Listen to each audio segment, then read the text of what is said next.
Romeo की पत्री अध्याय नंबर 6 20 से 23 इस प्रकार से लिखा है, पेज नंबर 214। जब तुम पाप के दास थे तो धर्म की ओर से स्वतंत्र थे। अतः जिन बातों से अब तुम लज्जित होते हो उनसे उस समय तुम क्या फल पाते थे, क्योंकि उनका अंत तो मृत्यु है। परंतु अब पाप से स्वतंत्र होकर और परमेश्वर के दास बनकर तुमको फल मिला, जिससे पवित्रता प्राप्त होती है और उसका अंत अनंत जीवन है। क्योंकि पाप की मजदूरी तो मृत्यु है, परंतु परमेश्वर का वरदान हमारे प्रभु मसीह यीशु में अनंत जीवन है। प्रभु इस वचन के द्वारा हमसे बातें करें, हमारे प्रभु का नाम महिमा पाए। इन आयतों को हम 15 से 23 तक के भाग को हम कई सप्ताह से सीख रहे हैं और इन आयतों में से हम अब तक अपने पूर्व काल, भूतकाल और अपने वर्तमान के बारे में कुछ बातों को सीखे हैं। हमने देखा क्या थे हम अपने पुराने दिनों में। हमने सीखा हम पाप के दासत्व में थे, पाप की गुलामी में थे। हम बिना धार्मिकता के थे, पवित्रता के थे। यह था हमारा बीता हुआ कल। परंतु परमेश्वर का धन्यवाद, आज हमारा वर्तमान बीते हुए कल से अलग है। आज हम कौन हैं? हमने सीखा पिछली बार, हम पाप के दासत्व से छुड़ाए गए लोग, और हमने सीखा हम परमेश्वर के सेवक बनाए गए लोग। हमारा पुराना कल कैसा था और हमारा वर्तमान कैसा है, इन दो बातों को अब तक हमने इन आयतों में से सीखा। एक बात हमें स्मरण रखने की जरूरत है, इन आयतों में पौलुस क्या सिखा रहे हैं उसे मन में रखते हुए ही हम इन बातों को सीखें। हमने जैसे सीखा, पौलुस इन आयतों में इस बात पर जोर दे रहे हैं कि किस प्रकार से मसीही जीवन पाप से असंगति का जीवन, मसीही जीवन पाप से असंगति का जीवन है। और पौलुस इस असंगति को सिखाने के लिए दो प्रकार से या दो तर्कों को दे रहे हैं। पहला तर्क है, हम यीशु मसीह से जुड़ गए हैं विश्वास के द्वारा, और दूसरी बात, हम परमेश्वर के दास बना दिए गए हैं। इसलिए अब पाप का हम पर कोई भी अधिकार नहीं। अब परमेश्वर के दास के रूप में प्रभु ने हमें नियुक्त कर दिया है। अब हमें पाप की सेवा करने की कोई आवश्यकता नहीं। अब हमारा दायित्व केवल और केवल किसके प्रति है? ईश्वर के प्रति है, परमेश्वर के प्रति है। तो इन बातों को अब तक हमने सीखा है। आइए अब हम मसीही जीवन के तीसरे पहलू को इन आयतों में से सीखें। हम कौन थे हमने देखा, हम कौन हैं हमने देखा। अब आइए हम अपने भविष्य के बारे में सीखें। इन आयतों में से आज मैं आपका ध्यान हमारे भविष्य की ओर लेकर आना चाहूंगा। किस प्रकार का भविष्य हमारा इंतजार कर रही है, हम किस दिशा में जा रहे हैं, किस प्रकार के फल हमारे इंतजार में हैं। आइए इस बात पर हम आज मनन करें। भविष्य, हमें मालूम है मनुष्य किसके लिए सब कुछ करता है? भविष्य के लिए सब कुछ करता है। बहुत कम लोग हैं जो आज के लिए जीवन जीते हैं। हम में से कोई भी आज के लिए जीवन नहीं जीता। हम में से हर कोई आज जो कुछ कर रहा है वो कल को ध्यान में रखते हुए, भविष्य को ध्यान में रखते हुए कर रहा है। बहुत कम लोग हैं जो आज के लिए जीवन जीते हैं। हम भविष्य को देखकर, भविष्य की चिंता करते हुए वर्तमान को जीने वाले लोग हैं। तो मसीही जीवन में किस प्रकार का भविष्य है हमारे लिए, हम किस दिशा में जा रहे हैं, आइए हम इस बात पर मनन करें। लेकिन इस बात को सीखने से पहले, किस प्रकार का भविष्य हमारा इंतजार कर रही है, इस बात पर मनन करने से पहले आइए हम उस भविष्य के बारे में कुछ देर मनन करें जो जन्म से हमारा था, जो स्वाभाविक रूप से हमारा था। हमारा मूल भविष्य या आदम में जो भविष्य मुझे और आपको मिला था, वो भविष्य कैसा था, आइए पहले उस पर मनन करें, उसके बाद वर्तमान में जो हमारे पास भविष्य है उस पर हम ध्यान फेरें। इन आयतों में 15 से 23 तक के इस भाग में पौलुस कम से कम 3 बार उस भविष्य की चर्चा करते हैं जो हमारा जन्म से था, मूल भविष्य, आदम में जो भविष्य मुझे और आपको मिला था। पद 16, पद 21, पद 23, इन 3 आयतों में पौलुस उस भविष्य की चर्चा कर रहे हैं जो जन्म से हमारा था, स्वाभाविक रूप से हमारा था, आदम में मुझे और आपको प्राप्त हुआ था। क्या था वह भविष्य? 16 में क्या लिखा है? 16 के अंत में चाहे पाप के जिसका अंत मृत्यु है, चाहे पाप के जिसका अंत मृत्यु है। पद 16 में से मैंने पढ़ा उसके अंतिम भाग को।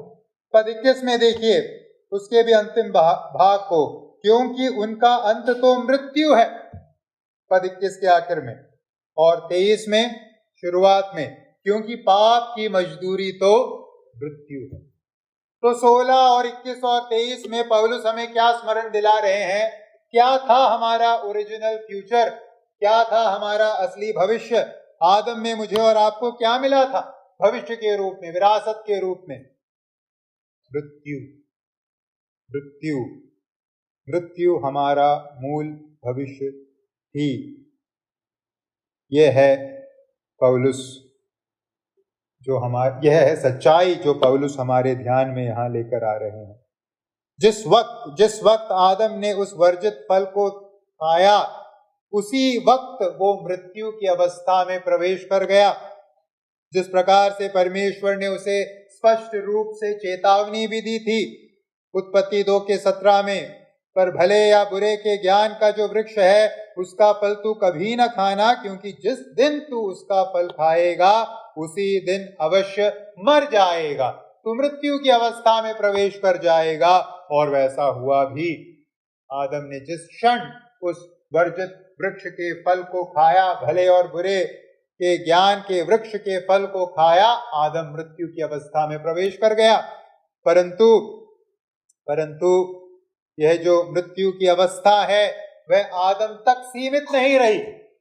यह मृत्यु की अवस्था कहां तक पहुंच गई? समूचे मानव जाति तक पहुंच गई जो आदम से निकली है। उसी को हमने 5 के 12 में, रोमियो 5 के 12 में भी सीखा। इसलिए जैसा एक मनुष्य के द्वारा पाप जगत में आया और पाप के द्वारा मृत्यु आई, और इस रीति से मृत्यु सब मनुष्यों में फैल गई, क्योंकि सब ने पाप किया है। भाई और बहनों, पाप का मार्ग शायद आपको हमें अत्यंत सुगत और आकर्षक लगे। पाप का मार्ग मुझे और आपको शायद अत्यंत सुखदायी और आकर्षक लगे, जैसे हव्वा को लगा। हव्वा ने जब उस वर्जित फल को देखा, उसे कैसे लगा, किस प्रकार से लगा? उसे उस वर्जित फल को देखकर अच्छा लगा, ये बहुत मनभावना है खाने के लिए, तोड़ने के लिए। परंतु पाप चाहे कितना भी सुगत दिखे, आकर्षक दिखे, अंत में पाप क्या लेकर आता है? केवल और केवल मृत्यु। जैसे आदम और हव्वा के घटना में हम देखते हैं, हव्वा को फल बहुत अच्छा लगा देखने में तो, लेकिन जब उसने उसे तोड़ा और खाया, मिला क्या? मृत्यु के अलावा कुछ नहीं। 21वें पद को जब हम देखते हैं, यहाँ 21वें पद में हम पाते हैं कि पाप जो कथित तौर पे सुख और लाभ लाने का वायदा करता है, उसे फल नाम से हम बुला भी नहीं सकते। पाप जो कथित तौर पर सुख और लाभ दिलाने का वायदा करता है, उसे फल नाम से आप बुला नहीं सकते। जिसमें पौलुस क्या कहते हैं? अतः जिन बातों से अब तुम लज्जित होते हो उनमें उनसे उस समय तुम क्या फल पाते थे? पाप करके तुम्हें क्या फल मिला, क्या लाभ पहुंचा? पौलुस इस प्रश्न को यहां पूछते हैं, क्या फल मिला पाप करके? क्या फल मिल सकता है पाप करके? कुछ नहीं, कुछ नहीं। पाप जो परिस्थिति उत्पन्न करता है, पाप का सुख, पाप का लाभ, उसे आप फल कहकर पुकार भी नहीं सकते। आइए इस बात को हम स्मरण रखें, पाप वह सबसे निरर्थक या व्यर्थ चीज है जो कोई व्यक्ति अपने जीवन में कर सकता है। पाप सबसे निरर्थक या व्यर्थ चीज है जो हम इस जीवन में कर सकते हैं। पाप किसी फल को लेकर नहीं आता, किसी अच्छे वस्तु को, अच्छे अंजाम को लेकर नहीं आता। पाप केवल और केवल क्या लेकर आता है? लज्जा और अंत में मृत्यु। ये है पाप का परिणाम। पाप हमें लज्जित करता है अंदर ही अंदर, बाहर, और सनातन की मृत्यु, अनंत मृत्यु में पाप हमें धकेल देता है। तो आइए हम समझें, हमारा मूल भविष्य, असली भविष्य आदम में स्वाभाविक रूप से क्या था, कैसा था? मृत्यु। मृत्यु हमारा इंतजार कर रही थी। अब सवाल है यहां, पौलुस जब कहते हैं पाप के चलते आदम में हमें मृत्यु हासिल हो रही थी, ये किस मृत्यु के बारे में बात कर रहे हैं? ये सवाल यहां हमें पूछने की जरूरत है। किस मृत्यु के बारे में यहां पौलुस बात कर रहे हैं? देखिए, यह सही है कि जो शारीरिक मृत्यु है वो पाप के चलते ही आई। परमेश्वर ने मनुष्य को मरने के लिए, शरीर को नष्ट होने के लिए नहीं बनाया था। परमेश्वर की इच्छा आदम के लिए थी कि वह जीवन के वृक्ष को तोड़कर खाए और सदा के लिए अमरता को प्राप्त करे। लेकिन आदम ने पाप किया और उसके बदौलत शारीरिक मृत्यु इस संसार में आई। परंतु यहाँ इन आयतों के अंतर्गत जिस मृत्यु के बारे में पौलुस बात कर रहे हैं वो ये शारीरिक मृत्यु नहीं है। कैसे हम इस बात को समझते हैं? पद 16 में जब पौलुस मृत्यु शब्द का इस्तेमाल करते हैं, देखिए किसके तुलना में मृत्यु शब्द का इस्तेमाल किया गया है। किसके तुलना में मृत्यु शब्द का इस्तेमाल किया गया है? 16 में वहां लिखा है, चाहे पाप के जिसका अंत मृत्यु है, मैं 16 का अंत पढ़ रहा हूं, चाहे पाप के जिसका अंत मृत्यु है, चाहे आज्ञाकारिता के जिसका अंत धार्मिकता है। तो किसकी तुलना में पौलुस मृत्यु शब्द का इस्तेमाल कर रहे हैं? धार्मिकता। एक छोर में पाप, दूसरी छोर में धार्मिकता। और इसी प्रकार से 22 और 23 पढ़ेंगे, जहां फिर से मृत्यु शब्द का इस्तेमाल किया गया है, वहां भी किसकी तुलना में मृत्यु का इस्तेमाल किया गया है? 22 और 23 में हम पाते हैं अनंत जीवन के तुलना में मृत्यु शब्द का इस्तेमाल किया गया। अब सवाल है, आइए हम इन्हें थोड़े गहराई से देखें। 16 में जब प्रेरित पौलुस मृत्यु की तुलना धार्मिकता के साथ कर रहे हैं, क्या है यह धार्मिकता? हमें मालूम है, हमने ऑलरेडी सीख लिया, पहले से सीख लिया, धार्मिकता से अर्थ क्या है, तात्पर्य क्या है? परमेश्वर के सम्मुख स्वीकार्यता, परमेश्वर के सम्मुख स्वीकार योग्य होना, यह है धार्मिकता का अर्थ। जब हमने आज्ञाकारिता को दर्शाया, आज्ञाकारिता मतलब उस विश्वास को जो हमारे भीतर है, उस विश्वास को आज्ञा पालन के द्वारा हमने बाहर दर्शाया, तब उस विश्वास के माध्यम से, उस आज्ञाकारिता के जरिए हमें क्या प्राप्त हुई? धार्मिकता। मतलब ईश्वर के सम्मुख हम स्वीकार योग्य बना दिए गए, स्वीकार योग्य बना दिए गए। धार्मिकता मतलब ईश्वर के सम्मुख हम स्वीकार योग्य बन गए जब हमने विश्वास किया, जब हमने आज्ञाकारिता के माध्यम से उस विश्वास को बाहर दर्शाया। अब अगर धार्मिकता परमेश्वर के सम्मुख स्वीकार योग्यता है, परमेश्वर के नजदीक जाने की योग्यता है, उस रीति से अगर उसे देखें, तो फिर मृत्यु इसकी विपरीत अवस्था होगी, मतलब परमेश्वर के नजदीक न जा पाने की स्थिति या अवस्था। या यहाँ मृत्यु शब्द का इस्तेमाल किस अर्थ में किया गया है इस 16वें पद में? एक ऐसी अवस्था जहां परमेश्वर से हम कहाँ हैं? अलग। एक ऐसी अवस्था जहां हम परमेश्वर रहित जीवन जी रहे हैं। हम इस संसार में तो हैं, भौतिक शरीर में तो हैं, लेकिन हमारे आत्मा का परमात्मा के साथ संबंध नहीं है। परमेश्वर से टूटे हुए संबंध को लेकर जिस जीवन को हम जीते हैं संसार में, उसको मृत्यु शब्द से यहाँ 16वें आयत में दर्शाया गया है। हमें मालूम है जिस धार्मिकता के बारे में पौलुस यहाँ बात कर रहे हैं, जो धार्मिकता हमें यीशु मसीह पर विश्वास करने पर मिलती है, वो वर्तमान की धार्मिकता। विश्वास करने वाला व्यक्ति तुरंत विश्वास करते ही इस धार्मिकता को अर्जित करता है और परमेश्वर के सम्मुख स्वीकार योग्य बन जाता है। उसी प्रकार से ये जो मृत्यु है जिसका जिक्र पौलुस 16वें आयत में कर रहे हैं, वो भी वर्तमान अवस्था का सूचक। वर्तमान में इस शरीर में रहते हुए एक ऐसी अवस्था जिसमें आप कहाँ हो? परमेश्वर से दूर हो। परमेश्वर के साथ आपका संबंध टूटा हुआ है, आप परमेश्वर से जुड़े हुए नहीं हो। परमेश्वर से अलगाव का जीवन ये है पहले अर्थ में मृत्यु, जिसको यहाँ हम पाते हैं।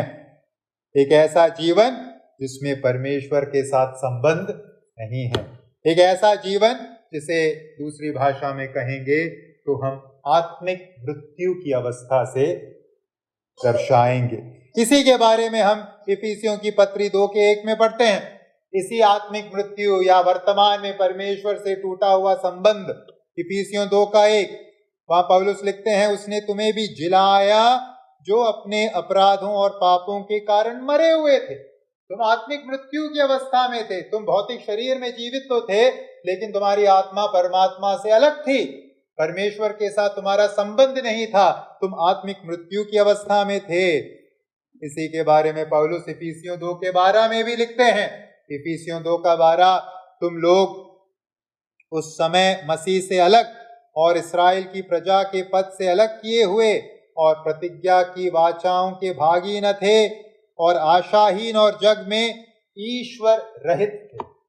ये है मृत्यु का पहला अर्थ इस संदर्भ में, ईश्वर रहित जीवन, परमेश्वर रहित जीवन, मसीह से अलगाव में जिया जाने वाला जीवन। भाई और बहनों, हम मृत्यु की अवस्था में थे। मृत्यु हमारा स्वाभाविक रूप से हमारा भविष्य, मृत्यु का भविष्य था, लेकिन धन्यवाद प्रभु का जिसने हमें ईश्वर रहित अवस्था में रहने से बचा लिया, हमारा उद्धार किया, हमें छुड़ाया और आज हमें आत्मिक रूप से क्या किया है? उसने जिलाया है। हमारे पास आज आत्मिक जीवन है। हम आत्मिक तौर पे मरे हुए लोग अब नहीं हैं। अब 22 और 23 पद को जब हम पढ़ते हैं, 22 या 21 से 23 तक के आयतों को जब हम पढ़ते हैं, यहाँ मृत्यु के लिए हम दूसरे एक अर्थ को पाते हैं। पहला अर्थ मृत्यु का जो पाप के स्वाभाविक परिणाम के रूप में आया, भविष्य के रूप में आया, उसका अर्थ है वर्तमान में परमेश्वर से टूटा हुआ संबंध। अब इसके दूसरे अर्थ को हम 22 और 21 से 23 तक के आयतों में पाते हैं। यहाँ क्या है? यहाँ किस अवस्था से मृत्यु की तुलना की गई है? अनंत जीवन की अवस्था से मृत्यु की तुलना की गई। इन आयतों में अनंत जीवन की अवस्था से मृत्यु की तुलना की गई है। तो इससे हम क्या कह सकते हैं, क्या समझ सकते हैं? अगर मृत्यु एक छोर पे है और दूसरी छोर पे अनंत जीवन है, तो ये मृत्यु भी किस प्रकार की मृत्यु होगी? अनंत मृत्यु होगी। तो अनंत मृत्यु जो है वो हमारे भविष्य के रूप में हमें आदम में प्राप्त हुई थी। जिस मृत्यु के बारे में पौलुस यहाँ जिक्र कर रहे हैं वो है अनंत मृत्यु। अनंत मृत्यु का मतलब, अनंत मृत्यु से मतलब क्या है? अनंत मृत्यु से तात्पर्य है परमेश्वर से आत्मा सनातन के लिए, हमेशा के लिए क्या हो गई है? अलग हो गई है, दूर हो गई है। एक ऐसा अलगाव जिसे आप बदल नहीं सकते, पलट नहीं सकते। जो आत्मिक मृत्यु है, जो अलगाव आत्मा का परमात्मा से इस जीवन के रहते हैं, वो अलगाव आप पलट सकते हो। यीशु मसीह पर विश्वास करके आप उस टूटे संबंध को जोड़ सकते हो। परंतु अनंत मृत्यु एक ऐसी अवस्था है जहां आत्मा परमात्मा से अलग है, लेकिन अब उस अवस्था को आप पलट नहीं सकते। वो सनातन की अवस्था है, अनंत काल की अवस्था है। अब उसमें किसी प्रकार का फेरबदल मुमकिन नहीं है। एक ऐसी अवस्था है जिसके लिए आग की झील नियुक्त स्थान के रूप में रखी गई है। आग की झील नियुक्त स्थान के रूप में रखी गई है। प्रकाशित वाक्य 20 का 11 से 14 तक की आयतों को जब हम पढ़ते हैं, प्रकाशित वाक्य 20 का 11 से 14, उसका केवल 11 और 14 पढ़ूंगा मैं। फिर मैंने एक बड़ा श्वेत सिंहासन और उसको जो उस पर बैठा हुआ है देखा। उसके सामने से पृथ्वी और आकाश भाग गए और उनके लिए जगह न मिली। मृत्यु और अधोलोक आग की झील में डाले गए। यह आग की झील दूसरी मृत्यु है। यह है हमारा मूल भविष्य, दूसरी मृत्यु, आग की झील, जहां अधोलोक और मृत्यु को हमेशा के लिए क्या कर दिया गया? डाल दिया गया। भाई और बहनों, यह था हमारा ओरिजिनल फ्यूचर, यह था हमारा असली भविष्य। इस संसार में मृत्यु की अवस्था मतलब परमेश्वर से अलगाव की अवस्था, और इस संसार के बाद सनातन के लिए परमेश्वर से अलगाव की अवस्था। परमेश्वर के उस दंड के चलते, धर्ममय न्याय के चलते आग की झील में डाल दिए जाने की अवस्था। अब जब इस मृत्यु का जिक्र पौलुस यहाँ करते हैं हमारे मूल भविष्य के रूप में, देखिए किस शब्द का इस्तेमाल इस मृत्यु को दर्शाने के लिए पौलुस करते हैं 23वें आयत में।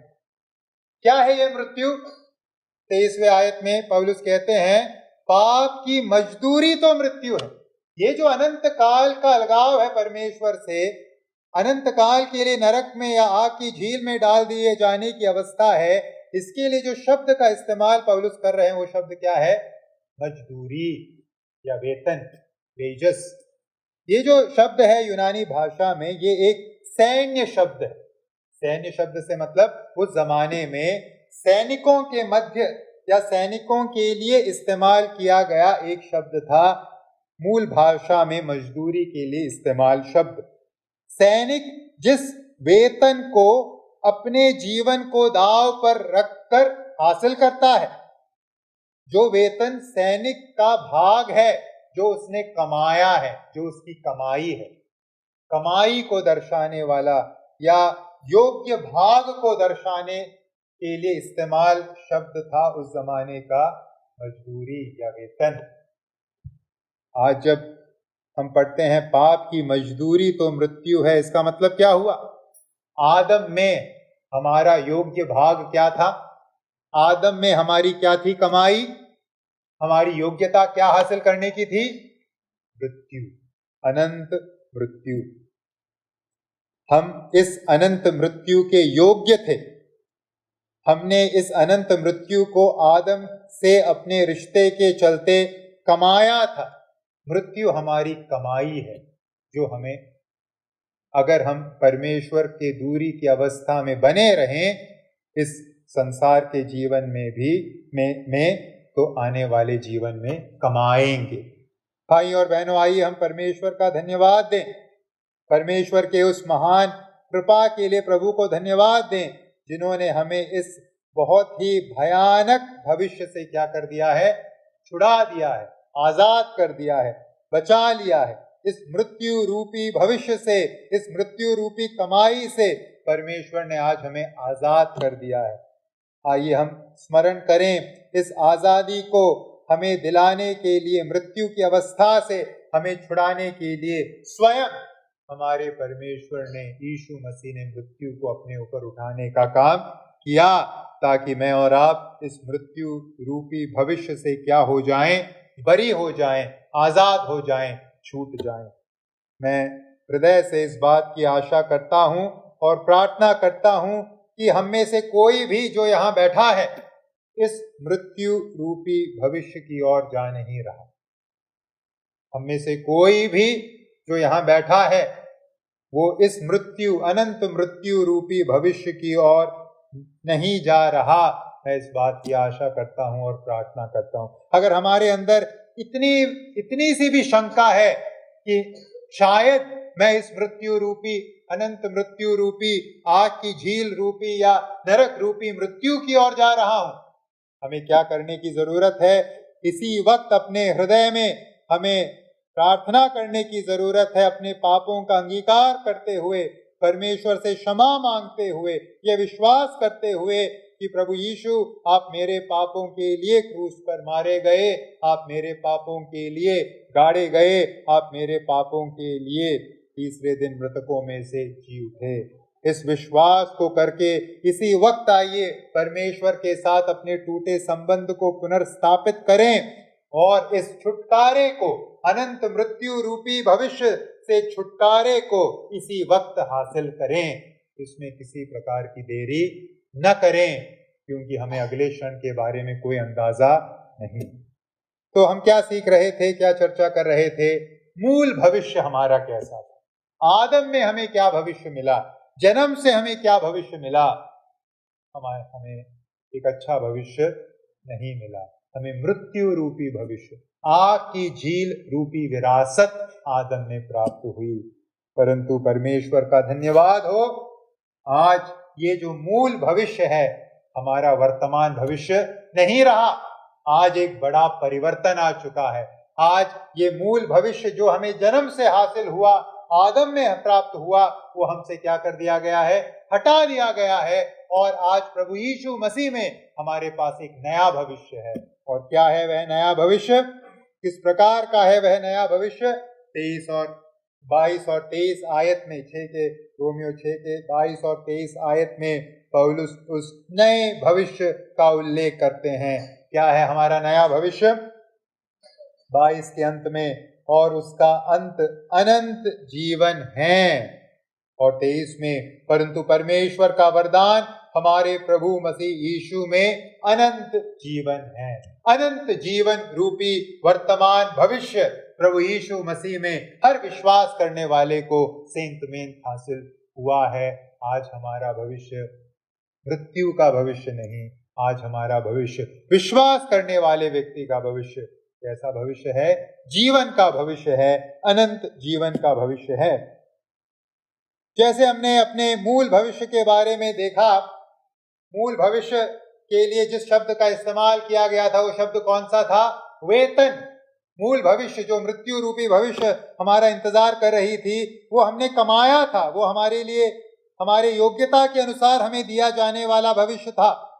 परंतु जब इस नए भविष्य की यहाँ चर्चा पौलुस करते हैं, जिस शब्द का इस्तेमाल करते हैं वो शब्द वेतन नहीं है। फिर से एक सैन्य शब्द का इस्तेमाल यहाँ पौलुस कर रहे हैं, लेकिन एक अलग सैनिक शब्द। कौन सा शब्द है वो? वरदान। जहां तक पाप है वो पाप जहां तक मृत्यु है वो पाप की मजदूरी है, परंतु जहां तक ये अनंत जीवन है वो योग्य रूप से कमाया हुआ भविष्य नहीं है। फिर ये क्या है? परमेश्वर का वरदान है। ये परमेश्वर का वरदान है। वरदान भी उस जमाने में एक सैनिकों के मध्य इस्तेमाल एक शब्द हुआ करता था। कुछ खास अवसरों में जो सम्राट हुआ करता था रोम के साम्राज्य का, वो कुछ वरदान या कुछ गिफ्ट, तोहफे बांटा करता था। जैसे उदाहरण के लिए सम्राट का जन्मदिन है, तो उस जन्मदिन में वो क्या करेगा? अपने सैनिकों को पैसा वितरित करेगा। अपने अनुग्रह के चलते, अपने दया के चलते, अपने अनुकंपा के चलते वो अपने सैनिकों को खुश करने के लिए क्या करेगा? पैसा वितरित करेगा, इनाम के रूप में, तोहफे के रूप में। ये पैसा सैनिकों ने युद्ध में जान को हथेली में रखकर नहीं कमाया, परंतु ये कैसे उन्होंने हासिल किया? केवल और केवल राजा के अनुग्रह के चलते, राजा की दया के चलते। इसी शब्द का इस्तेमाल यहाँ अनंत जीवन के लिए पौलुस कर रहे हैं, हमारे नए भविष्य के लिए पौलुस कर रहे हैं। हमारा नया भविष्य, जहां तक नए भविष्य का सवाल है, हमने इस नए भविष्य को कमाया नहीं, हम अनंत जीवन के योग्य नहीं हैं। हम में से कोई भी पैसा देकर या अपनी योग्यता के चलते यह अनंत जीवन कमा नहीं सकता था। ये केवल और केवल कैसे हमें मिला है? दया के चलते, अनुग्रह के चलते। किसके अनुग्रह, किसकी दया? परमेश्वर का वरदान है ये, परमेश्वर की दया और परमेश्वर के अनुग्रह के चलते आज हमारे पास अनंत जीवन है, आज हमारे पास एक नया भविष्य। अब सवाल उठता है, इस अनंत जीवन को हम किस प्रकार से समझें? क्या है यह अनंत जीवन? हमने मृत्यु के बारे में हमने समझा कि मृत्यु क्या है, जिसका जिक्र यहाँ पौलुस ने हमारे मूल भविष्य के रूप में किया है। अब सवाल है, यह अनंत जीवन क्या है जो हमारा वर्तमान भविष्य? क्या है यह अनंत जीवन?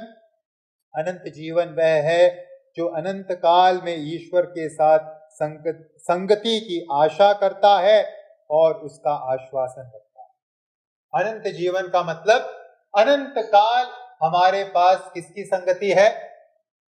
ईश्वर की संगति है। और इस बात का क्या है? 100% आश्वासन भी है। जब हमारी आत्मा इस शरीर से अलग होगी, वो किस अवस्था में प्रवेश करेगी? संगति की अवस्था में प्रवेश करेगी। किसके साथ संगति? परमेश्वर के साथ संगति। कितने समय के लिए संगति? अनंत काल के लिए संगति। और कितनी गुंजाइश है कि ऐसा होगा? 100% गुंजाइश है, ऐसा ही होगा। ये है अनंत जीवन जो हमें वर्तमान भविष्य के रूप में प्रभु यीशु मसीह में मिला है। इसी अनंत जीवन का वायदा प्रभु यीशु मसीह ने उस डाकू से किया था जिसने अपने विश्वास को प्रभु यीशु मसीह पर क्रूस पर टंगे हुए उस अवस्था में रखा था।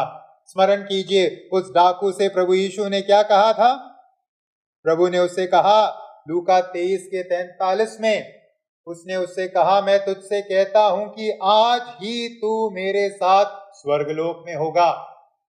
तेरी आत्मा तेरी देह से अलग होगी और कहां जाएगी? स्वर्गलोक में जाएगी। कहां? प्रभु के साथ, मेरे साथ स्वर्गलोक में होगा। यह है अनंत जीवन।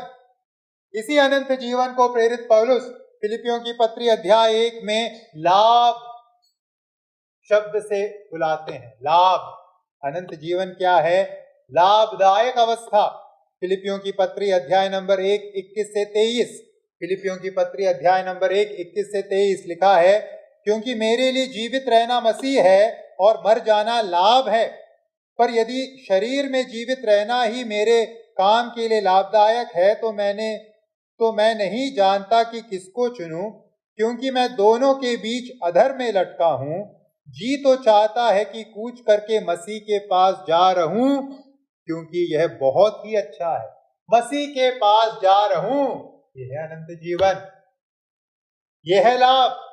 जब हम इस संसार को छोड़ेंगे, हम नुकसानदायक अवस्था में नहीं जाएंगे, फिर कैसी अवस्था में प्रवेश करेंगे? लाभदायक अवस्था में प्रवेश करेंगे, मसीह के साथ रहेंगे। और यही अनंत जीवन है जिसको अपने पूर्णतः में लाने के लिए प्रभु यीशु मसीह दोबारा इस संसार में आए।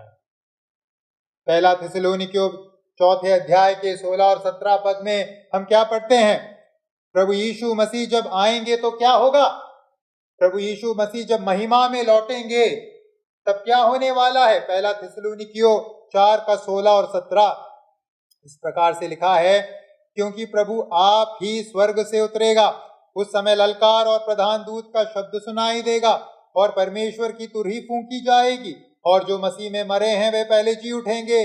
तब हम जो जीवित और बचे रहेंगे उनके साथ बादलों पर उठा लिए जाएंगे कि हवा में प्रभु से मिलें। और ध्यान दीजिएगा क्या लिखा है, इस रीति से हम सदा प्रभु के साथ रहेंगे। यह है अनंत जीवन। इस रीति से क्या होगा? हम सदा के लिए, अनंत काल के लिए किसके साथ रहेंगे? प्रभु यीशु मसीह के साथ रहेंगे। यह है अनंत जीवन जिसको अपने पूर्णतः में लाने के लिए यीशु मसीह संसार में आएंगे।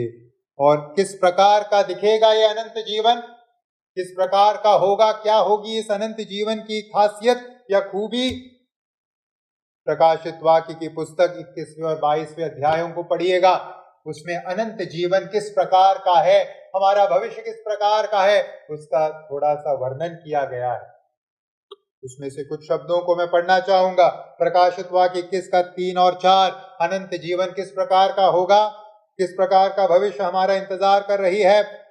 प्रकाशित वाक्य 21 का 3 और 4, वहां लिखा है, फिर मैंने सिंहासन में से किसी को ऊंचे शब्द से यह कहते हुए सुना, देख, परमेश्वर का डेरा मनुष्यों के बीच में है, वह उनके साथ डेरा करेगा और वे उसके लोग होंगे, और परमेश्वर आप उनके साथ रहेगा और उनका परमेश्वर होगा।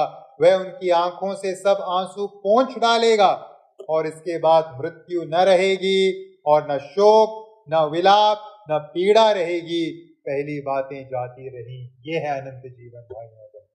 ये है हमारा भविष्य, जो हमारा, मेरा और आपका, हर एक व्यक्ति जो यीशु मसीह पर विश्वास करता है, हर एक उस व्यक्ति का इंतजार ऐसा भविष्य कर रहा है।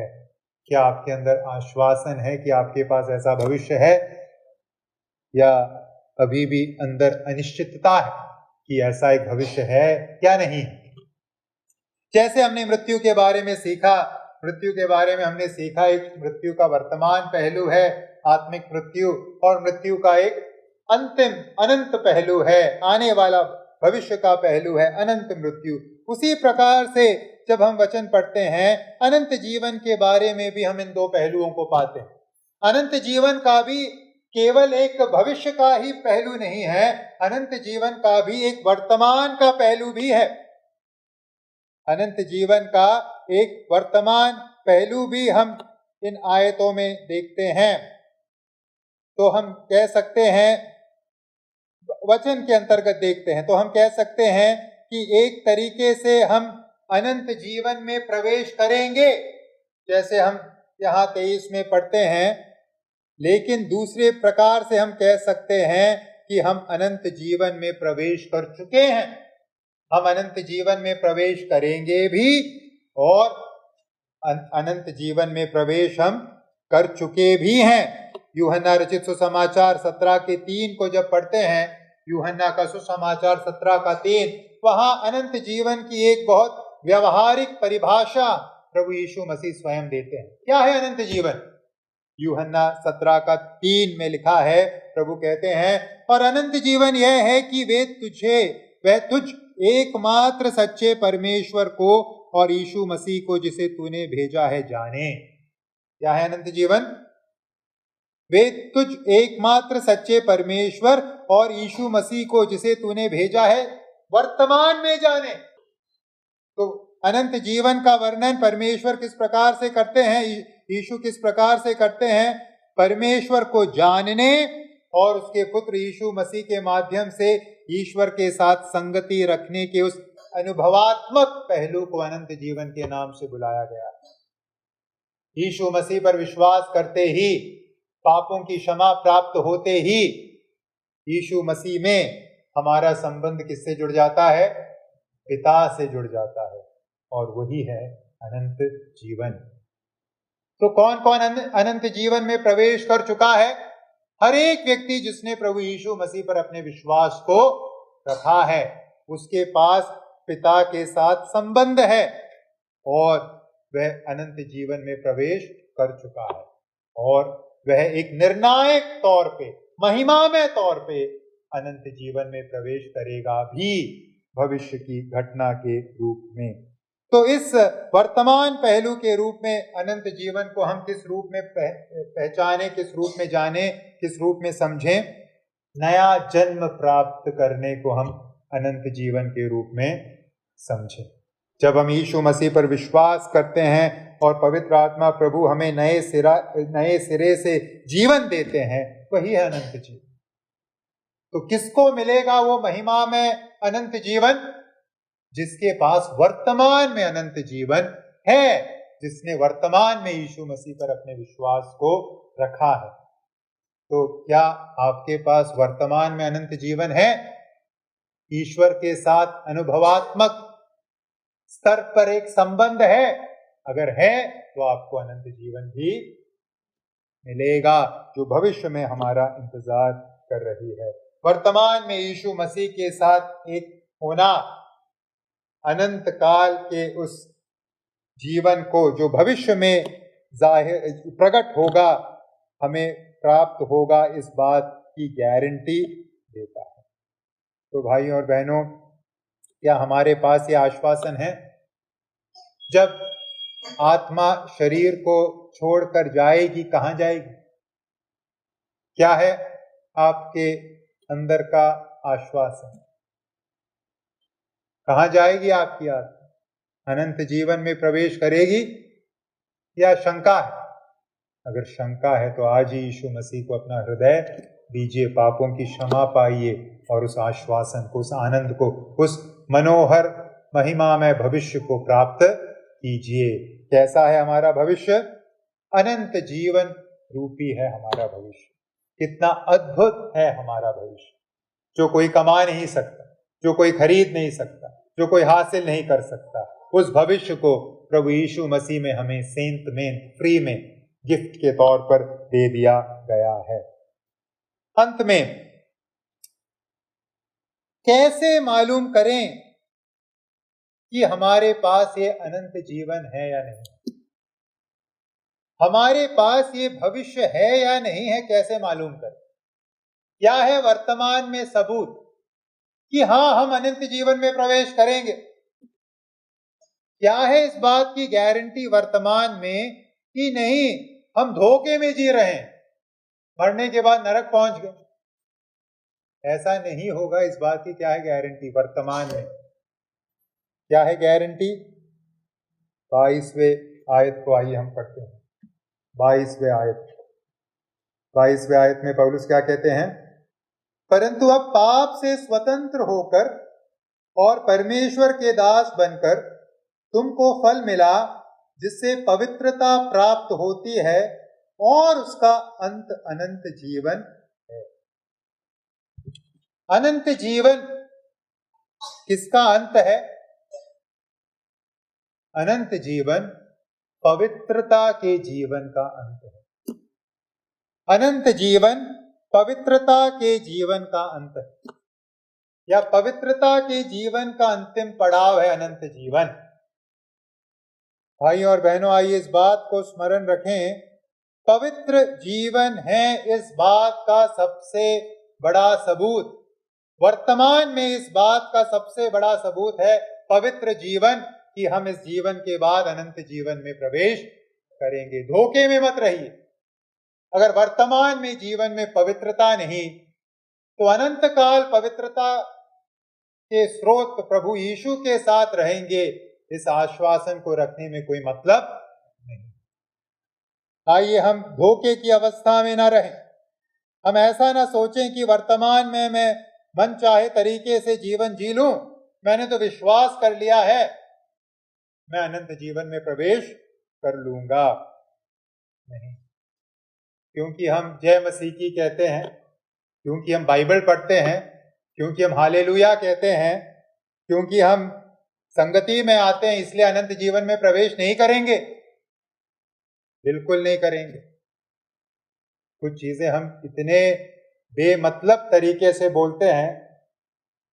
कोई कहेगा कि प्रभु मैंने पाप किया है, और दूसरा कहेगा हालेलुया, बिना सोचे समझे।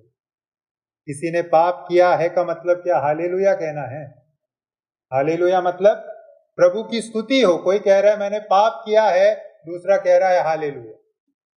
कोई कह रहा है मैं बुराई में था, दूसरा कह रहा है हालेलुया। मतलब आप बेमतलब बोल रहे हो। आपका मुंह चल रहा है, आपका हृदय, आपका दिमाग नहीं चल रहा। मसीह जीवन में भक्ति बहुत सस्ती हो गई है। हालेलुया, जय मसीह की, हम अनंत जीवन में प्रवेश करेंगे? जी नहीं, जी नहीं, बिल्कुल नहीं। अनंत जीवन का वर्तमान सबूत ये नहीं कि मैं बहुत हालेलुया जय मसीह की कहता हूँ, बाइबल पढ़ता हूँ, संगति की एक सभा भी मिस नहीं करता, ये नहीं है। ये सब बहुत अच्छी बातें हैं अपने संदर्भ में, लेकिन बिना पवित्रता के अगर ये सब रहेगा तो बेमतलब। पवित्रता है वो पक्का सबूत इस बात का कि हाँ, हम अनंत जीवन में प्रवेश कर चुके हैं और हम अनंत जीवन में प्रवेश करेंगे भी। क्यों? क्योंकि वचन में स्पष्ट लिखा है, बिना पवित्रता के हम प्रभु को कदापि न देखेंगे। बिना पवित्रता के हम प्रभु को कदापि न देखेंगे। इब्रानियों 12:14 सबसे मेल मिलाप रखो और उस पवित्रता के खोजी हो जिसके बिना कोई प्रभु को कदापि न देखेगा। भाई और बहनों, आइए हम भ्रमित न रहें, भ्रम की अवस्था में न रहें। मेरे पास ज्ञान है इसलिए मैं अनंत जीवन का हकदार हो गया, नहीं। पवित्रता है तो अनंत जीवन में प्रवेश करेंगे, कमाई के तौर पर नहीं। पवित्रता एक प्रकार से पहला इंस्टॉलमेंट है। अनंत जीवन अगर अंतिम इंस्टॉलमेंट है, अगर अनंत जीवन अंतिम किश्त है, महिमा में जीवन अंतिम किश्त है, तो उसकी शुरुआती किश्त किस रूप में आती है? पवित्रता के रूप में आती है, जो प्रभु हमें देता है। पवित्र जीवन जीने की क्षमता, पवित्र आत्मा की भरपूरी, पवित्र आत्मा का सामर्थ्य, जो हमें मजबूर नहीं रखता, जो हमें विजयी बनाता है पाप के ऊपर, शैतान के ऊपर, पाप की आदतों के ऊपर। अब क्या है ये पवित्रता जो पहली किश्त है, जिसकी अंतिम किश्त के रूप में हम अनंत जीवन को पाएंगे? क्या है यह पवित्रता? जैसे हमने पिछले बार सीखा, इससे पहले की आयतों में, मसीह जीवन का मतलब केवल इतना नहीं है कि हम कुछ बातों को करना छोड़ दिए। ये नहीं है मसीह जीवन। मसीह जीवन का मतलब ये नहीं कि मैंने झूठ बोलना छोड़ दिया। मसीह जीवन का मतलब ये नहीं कि मैंने नशा करना छोड़ दिया। ये नहीं है मसीह जीवन। मसीह जीवन का अर्थ है आप क्या कर रहे हो, प्रभु की सेवा में आप क्या कर रहे हो। आप झूठ नहीं बोल रहे, ठीक है, लेकिन आप क्या बोल रहे हो? आप नशा नहीं करते, ठीक है, लेकिन आप कर क्या रहे हो? वो है मसीह जीवन की खासियत, मसीह जीवन की विशेषता। तो इस रूप में अगर देखें, क्या है पवित्रता? आज्ञाकारिता। पवित्रता का मतलब है आज्ञाकारिता। 17वें आयत में वही बात पौलुस ने रोम के संतों के बारे में कही। परंतु परमेश्वर का धन्यवाद हो कि तुम जो पाप के दास थे, अब मन से उस उपदेश के मानने वाले हो गए। तुम पवित्रता की अवस्था में प्रवेश कर गए। यही अनंत जीवन का सबूत। मैं सुबह उठने के उस वक्त से रात को सोने जाने के वक्त तक क्या करता हूं? प्रभु के आज्ञाओं के अनुसार चलता हूं। हाँ, बीच में मैं गिरता जरूर हूं, लेकिन उठता हूं, संभल जाता हूं और दोबारा मैं प्रभु के मार्गों में, प्रभु के अनुग्रह के चलते चलता हूं। पवित्रता इक्वल टू आज्ञाकारिता। भाई और बहनों, क्या हम आज्ञाकारिता का जीवन जी रहे हैं? क्या हम पवित्रता का जीवन जी रहे हैं?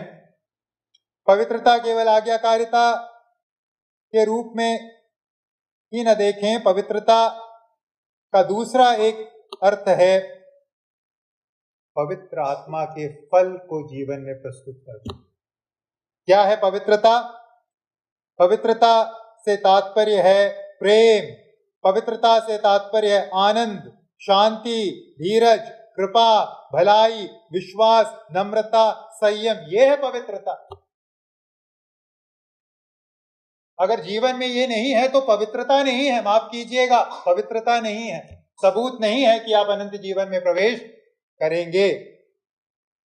यहां 21वें आयत में जब पौलुस ने कहा कि हमारा पुराना जीवन कैसा था, पुराना जीवन कैसा था, 21 में आता है, जिन बातों से अब तुम लज्जित होते हो। पुराने जीवन की खासियत थी कि हम ऐसे काम करते थे जिसके बारे में आज लज्जा लगती है। लज्जा के कार्य, शर्मनाक कार्यों को हम पुराने जीवन में किया करते थे। उसकी सूची गलातियों 5 के 19 से 21 तक की आयतों में दी गई है। गलातियों 5 का 19 से 21 कैसे कार्य थे? लज्जाजनक कार्य जो हमारे शरीर के माध्यम से हुआ करते थे। शरीर के काम तो प्रकट है, अर्थात व्यभिचार, गंदे काम, लुच्चपन, मूर्ति पूजा, टोना, बैर, झगड़ा, ईर्ष्या, क्रोध, विरोध, फूट, विधर्म, दाह, मतवालापन, लीला क्रीड़ा और इनके जैसे और काम हैं। ये थे लज्जाजनक कार्य जो हम अपने जीवन में किया करते थे। ये केवल सैंपल लिस्ट है। इसके विपरीत अवस्था, इस लज्जाजनक अवस्था से आज हम छूट गए। मतलब इसकी विपरीत अवस्था कौन सी है? गलातियों 5:22 और 23, आत्मा का फल, और वो है पवित्रता। क्या है पवित्रता? प्रेम है पवित्रता, आनंद है पवित्रता, धीरज है पवित्रता, कृपा का जीवन, भलाई का जीवन, विश्वास का जीवन, नम्रता का जीवन, संयम का जीवन है पवित्रता का जीवन। अगर हम इस प्रकार का जीवन नहीं जी रहे तो हमें अपने जीवन को थोड़ा परखने की जरूरत है, क्योंकि पवित्र आत्मा का फल है। बिना पवित्र आत्मा के मौजूदगी के मसीह जीवन है ही नहीं। और जहां पवित्र आत्मा होंगे वहां फल तो दिखेगा, इतना सही दिखेगा तो जरूर। अलग अलग मात्रा में जीवन में, आत्मिक जीवन में परिपक्वता के अंतर्गत, लेकिन कुछ हद तक तो जरूर दिखेगा। तो आइए हम अपने जीवन को परखें। क्या पवित्रता दिखती है जीवन में? क्या आज्ञाकारिता है? क्या प्रेम है? क्या आनंद है, शांति है, धीरज है, संयम है? या अभी भी पुराने जीवन में और कह रहे हैं प्रभु की स्तुति हो? आइए हम अपने आप को परखें, धोखा न खाएं। वचन में सबसे ज्यादा डराने वाला चित्र हम मत्ती में पाते हैं, पहाड़ी उपदेश में, जब प्रभु ने कहा, प्रभु प्रभु कहने वाले को प्रभु क्या कहेंगे? मैं तुम्हें नहीं जानता। हम अपने लिए सोचें ये बात, और किसी को ध्यान में मत रखिए, अपने लिए सोचें, कहीं मैं तो वो व्यक्ति नहीं बन जाऊंगा ना। आज मैं प्रभु प्रभु कह रहा हूं और उस दिन प्रभु मुझसे कह दे मैं तुम्हें नहीं जानता। लेकिन अगर आप और मैं इस आज्ञाकारिता में हैं और पवित्र आत्मा के फल को दर्शाते हुए जीवन में हैं, निश्चिंत रहिए, हम प्रभु के मुंह से ऐसा नहीं सुनेंगे। प्रभु के मुंह से हम सुनेंगे अच्छे और विश्वास योग्य दास। तो आइए हम अपने जीवन को परखें और उस अनंत जीवन में प्रवेश करने के आश्वासन को अपने अंदर पाएं। तो हम क्या सीख रहे थे इन आयतों में से? हमने 3 सप्ताह के अंतर्गत अपने पूर्व काल के बारे में सीखा। हम कौन थे? हम पाप के दासत्व में थे, पाप के गुलाम थे मैं और आप। लज्जाजनक कार्यों को करने वाले लोग थे मैं और आप, शर्मनाक कार्यों को करने वाले लोग थे मैं और आप। लेकिन प्रभु का धन्यवाद हो, आज हमारा वर्तमान कैसा है? आज हमारा वर्तमान अलग है। आज हम पाप की गुलामी में नहीं हैं, हम आज परमेश्वर के दास बना दिए गए। पाप की गुलामी से हमें छुड़ा लिया गया। ये है हमारा वर्तमान। और क्या है हमारा भविष्य?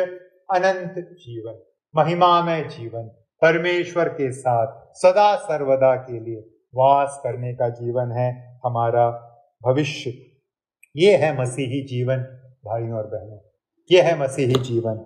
एक बहुत ही भयानक बीता हुआ कल, एक अद्भुत आज और एक महिमामय भविष्य, ये है मसीही जीवन। क्या ऐसा जीवन आप लोगों के पास है या नहीं है? अगर नहीं है तो क्या करें? प्रभु यीशु मसीह पर आज अपने भरोसे को रखिए, अपने पापों से संबंध को तोड़िए, एक नया फैसला कीजिए, यीशु को अपना हृदय दीजिए, यह मानते हुए कि यीशु मसीह मेरे पापों के लिए इस संसार में आए, क्रूस पर मरे, गाड़े गए और तीसरे दिन जी उठे। प्रभु यीशु मेरी और आपकी सहायता करें कि हम में से कोई भी जो यहाँ बैठा है मृत्यु में प्रवेश न करे, अनंत मृत्यु में न जाएं, परंतु इस जीवन के अधिकारी, उत्तराधिकारी बने। प्रभु मेरी और आपकी सहायता करें।